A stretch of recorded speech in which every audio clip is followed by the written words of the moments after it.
Hey, what's going on, guys? It's Josh. In today's episode, we're going to be talking about quitting jobs. This is going to sound a little odd because just a few episodes back, I was talking about how my employer was trying to let us all go, but kept us. After I transferred, unbeknownst to me, because I recorded those clips back at the end of December, early January.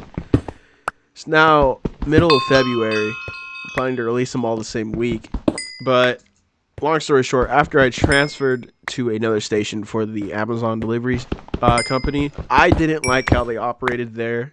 I believe that I was being mistreated. I was getting put in vans with no AC almost daily.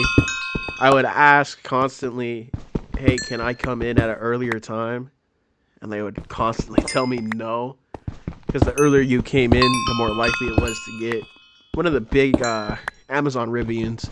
And yes, before anybody says anything, it makes so much more of a difference. It's insane how much of a difference it makes between one of those and even a 5-year-old normal Ford van. They make when you deliver outside of one of the Amazon provided Rivians, it's so much more of a difference. It's like night and day. So I would constantly ask, hey, can I please get put in one of these? Hey, I work more efficiently when I work out of these. And day after day after day, they just kept putting me back in the old piece of shit van. I'm talking these vans have been broken into. I had their whole stereo system ripped out. I had every camera ripped out. Had the AC probably tampered with. And it smells like bounce that ass. Because these vans have probably been pissed and shit in. They're Amazon drivers. They're fucking freaks. So, I eventually just had enough. And I did it very professionally. At least I'd like to say I did. Another thing is, a lot of the times during, February to, I want to say around May, it's the slowest time for Amazon drivers. Not a lot of orders are happening. A lot of people are recovering from overspending on the holidays. It's understandable. Shit happens. Taxes. That's a whole nother episode on itself. Taxes. I think that's going to be the next one. What happened was, one day I came in because they would send out a morning spreadsheet every morning of what van we're going to be in and what route we're going to be on. And I went in one morning fully expecting to be on a route.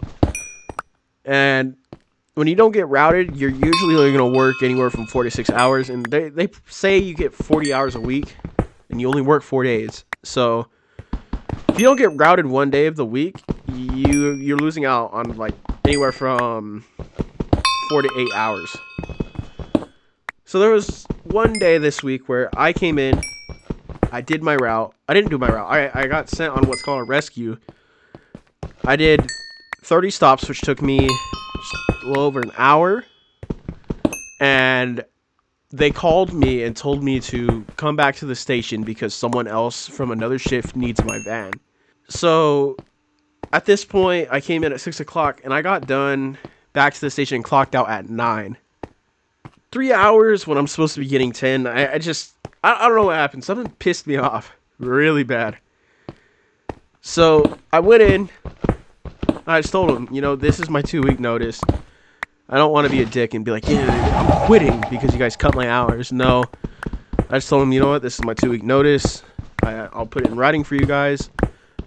And I didn't have any formal plan, but I knew that I wasn't going to do this for the next 3 to 4 months while I wait for Amazon to start getting a bunch of orders again.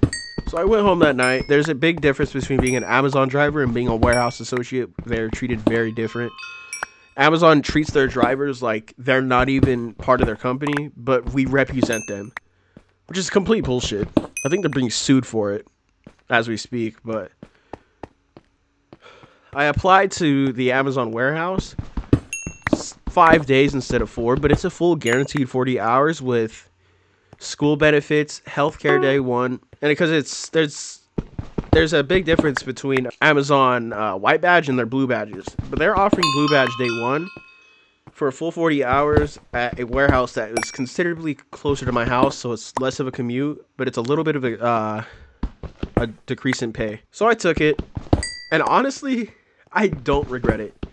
The Amazon checks that I was getting when I was a driver, they were pretty good. I'm not gonna lie, I was getting almost $1,600 for 2 weeks. The amount of strain and stress that came with that, and not even the guarantee of getting that every 2 weeks, just wasn't worth it to me anymore. Now I'm at $20 an hour. I stand at a station 8 hours of the day with some headphones in, and I'm chilling. The Amazon warehouses are crazy, but at least you're getting paid to sit there and be in the craziness, unlike you are when you're a driver. And I feel like drivers deal with a lot more randomness when they go and clock in. Like, you never know what you're going to run into on the road compared to the warehouse. You're going to be standing at the same place for 8 hours or moving around the same place for 8 hours, 8 to 10 hours. But yeah, this video is kind of just going out there to anyone who's stuck in a job that they don't really like. If you're sacrificing mental energy and you could probably get damn near the same pay somewhere else, just quit the job. Find something else. It is not worth it. A lot of things when looking at Gen Z compared to like any other generation in the workplace is kind of finding out we really don't stand for being discriminated against in workplace. I don't think I was being discriminated against, but I was kind of sick of getting no AC vans in 90-degree weather. But yeah, I'll catch you guys next time. Peace.